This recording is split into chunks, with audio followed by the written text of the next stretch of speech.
Hello guys, ఈ రోజు మన రెసిపీ వచ్చేసి పానీపూరి. కొంతమంది గప్చుప్ అంటారు, కొంతమంది గోల్గప్ప అంటారు, ఇంకొంతమంది పానీపూరి అని కూడా అంటారు. స్టేట్ మారే కొద్ది పేరు మారి ఉండొచ్చు కానీ టేస్ట్ విషయంలో మాత్రం దమ్ ఉంటుంది.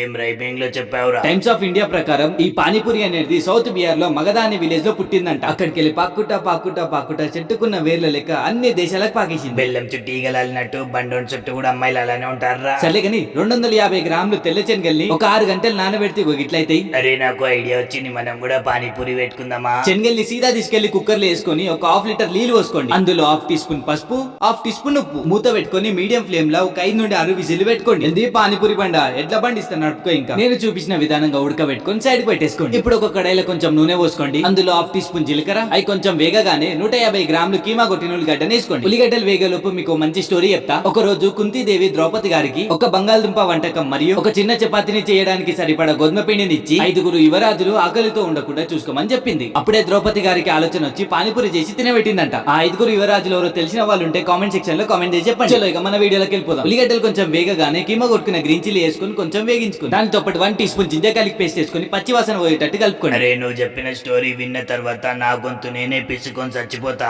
నా వల్ల ఇతలే తాత ఇట్లా మెల్లగా ఎప్పుడు నడు మన భాషలు చెప్తా. చలో ఇక పక్కింట్లోకి అడుకొచ్చుకున్న కొత్తిమీర పుదీనా 2 మీడియం సైజ్ టమాటాలని కీమా కొట్టేసుకోండి. అరే మా పోరి బాడుకో తిన్నావా అని అడుగుతుందిరా. చూపి అది బాడుకో కాదయ్యా వడపావు తిన్నావా అని అడుగుతుంది. సరే టమాటాలు మొత్తం వేగగానే 1/2 teaspoon salt, 1 teaspoon chilli powder, 1/2 teaspoon turmeric powder అంటే పసుపు, 1 టీ స్పూన్ ధనియాల పౌడర్, 1/2 టీ స్పూన్ జీలకర్ర పౌడర్. అరే ఇంకో మెసేజ్ వచ్చిందిరా. 1/2 teaspoon black pepper powder, same 1/2 teaspoon garam masala. అరే బ్రేకప్ అయ్యిందా అని అడుగుతుందిరా. బ్రేకప్ కాదయ్యా, అది బ్రేక్ఫాస్ట్ అయిందా అని అడుగుతుంది. ఎందుకంటే నీలాంటోడే పైల్వాన్ అని చెప్పి పైల్స్ వచ్చి చచ్చిందంట. కొన్ని నీళ్ళు వేసుకుంటా మసాలాలన్నీ వేగేలా కలుపుకోండి. అలా కలుపుకుంటూ ఉంటే ఆయిల్ బయటకు వచ్చేస్తుంది. అప్పుడు ఉడకబెట్టుకున్న బఠానీలు మొత్తం వేసేసుకోండి. ఒకటి మాత్రం జాగ్రత్త, ఒకవేళ బఠానీ ఎక్కువ ఉడికిపోతే వాటర్ తక్కువ వేసుకోండి. నేను చూపించిన కన్సిస్టెన్సీ లాగానే వచ్చిందంటే 300 ml వాటర్ వేసుకోండి. మీడియం ఫ్లేమ్ లో 15 నుండి 20 నిమిషాలు మధ్యలో కలుపుకుంటూ వదిలేండి. ఇంకో ఇట్లా థిక్ అయిపోయిందంటే మన బఠానీ చాట్ రెడీ అయిపోయినట్టే. దీన్ని డైరెక్ట్ గా బఠానీ చాట్ లాగా కూడా తినొచ్చు. చలో ఇప్పుడు ఇంకో బౌల్ లో 250 గ్రాములు రవ్వ, 1/3 కప్పు మైదా వేసుకున్నాం, ఒక చిటికెడు వంట సోడా, 1/2 టీ స్పూన్ సాల్ట్ వేసుకొని రవ్వ ఇంకా పిండి మంచి కలిసేలాగా కలుపుకోండి. అరే అయిపోయిందా, తిందామా. తాత నీ లుంగి ఏడుంది? నా లుంగియా, ఇదిగో తీసుకో. కొన్ని నీళ్లు పోసుకుంటే మంచి కలుపుకొని చపాతి ముద్ద లెక్క చేసుకోండి. నేనైతే మా తాత లుంగి కప్పినా, మీరైతే ఏదైనా బట్టేసుకోండి. ఒక నిమ్మకాయ సైజ్ అంత చింతపండుని తీసుకొని మంచిగా కొన్ని నీళ్లు పోసుకొని పిప్పి లేకుండా పిసుకొని ఒక బౌల్ లోకి తీసుకోండి. చింతపండు ఇలాంటి అయిపోతుంది కదరా.